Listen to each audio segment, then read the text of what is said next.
Okay, I know the people in charge of Apple are pretty dang rich, but at the same time, this just sounds like a complete logistics nightmare, trying to mass produce a very complex object where you're trying to introduce new features, new displays, new cameras, and you've got to build like millions of these things within a matter of months? That doesn't get talked about enough in the tech community, and Apple's really not catching a break this year, and maybe they're used to this, maybe they're kind of accustomed to this kind of shuffling between suppliers, and maybe Ming-Chi Kuo, now that he's on Twitter, is just more comfortable sharing it with us. But today we're talking about all of the different supply chain upgrades and last minute changes Apple is having to make with the iPhone 14. Let's begin.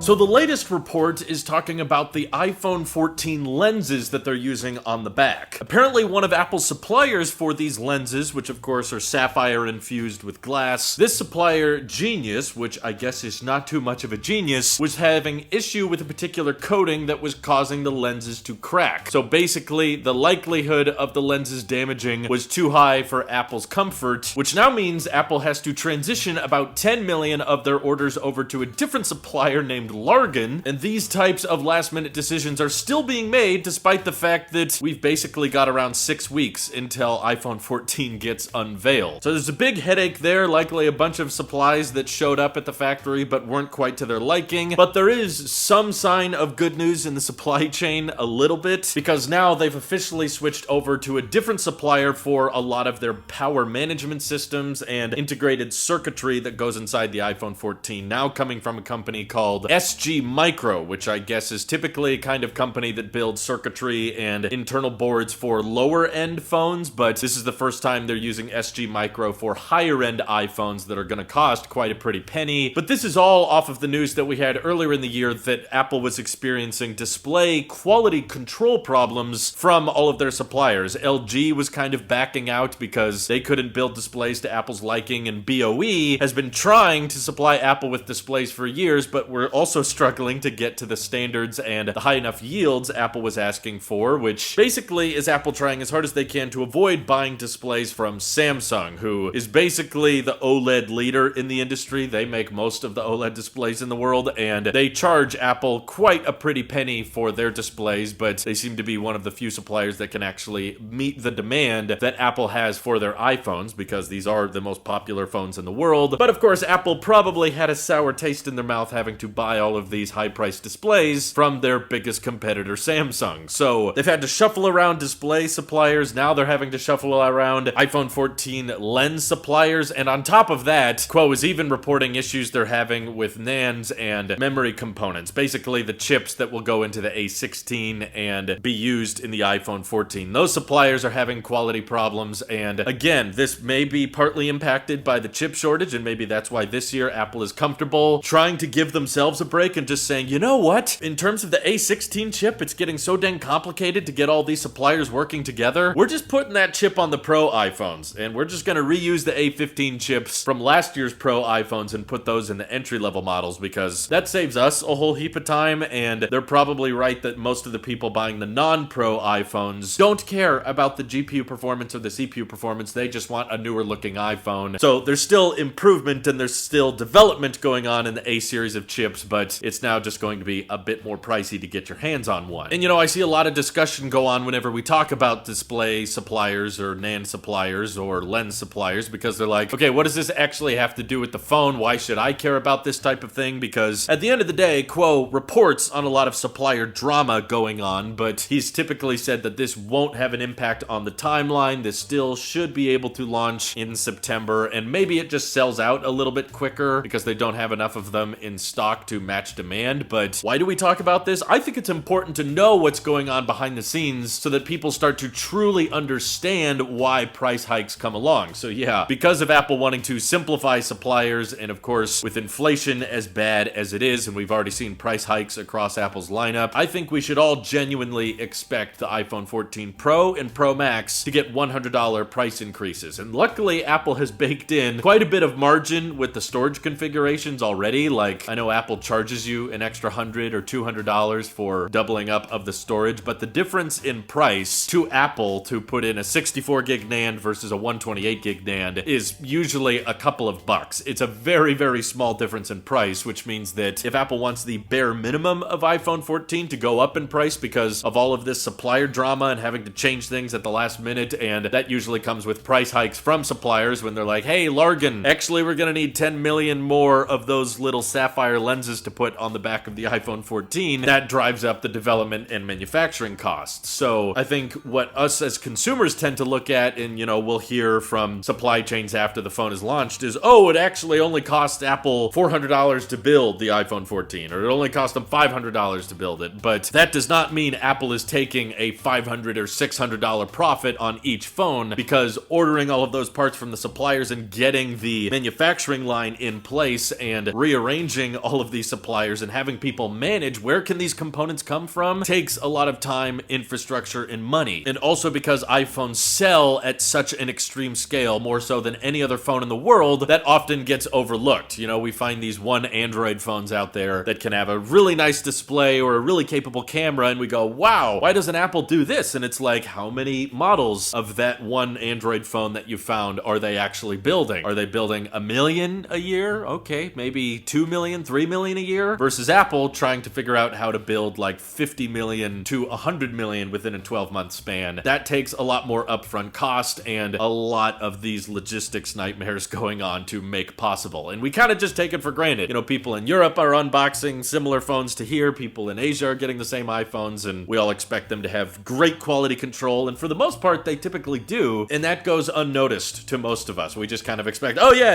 Apple just makes millions of these a year, big whoop. So I appreciate Quo for shining a light on all of the rearranging of suppliers going on here. And I think that Apple will probably take a smaller profit margin on the regular iPhone 14 and iPhone 14 Max. But luckily, those phones are not terribly different from what we already have, so they shouldn't get a price hike. I think they'll still start at 128 gigs of storage, but the 14 Pro and 14 Pro Max will come with a $100 price increase, but now we'll start with 256 gigs of storage because Apple can justify it and say, well, you're really getting more value out of it, and 4K ProRes is now a standard feature. You don't have to pay extra for that. And at the NAND level, it won't really cost Apple that much more to switch to a 256 gig NAND. So makes a lot of sense from their point of view, and most of the exciting features are coming to the 14 Pro and Pro Max anyway. That's where we're getting the display changes with the eye hole and the bigger camera improvements on the back. Maybe that's the reason they're having so many issues with these lens suppliers, is because these lenses are getting so dang big, they're becoming more and more fragile as these bumps grow and grow and grow. So just hope we can all look at the iPhone 14 when it launches with a little bit more gratefulness on all of the work and time and effort that went into mass producing a product like this. And even though I don't plan on upgrading to it, I can admire and respect all of the attention it got from Apple and all of the supplier shuffling going on right now. So what do you guys think of all of this supplier drama going on behind the scenes? Do you think it's real? Do you think Quo is just making this stuff up? And do you expect there to be price hikes? How bad do you think they will get, especially if there's still going to be a 1 terabyte iPhone 14 Pro Max? Does that mean we're probably getting the most expensive iPhone of all time in 6 weeks? All that good stuff. Let me know what you're thinking down below. This is your Apple Sheep here, and I'll see you all in the next one.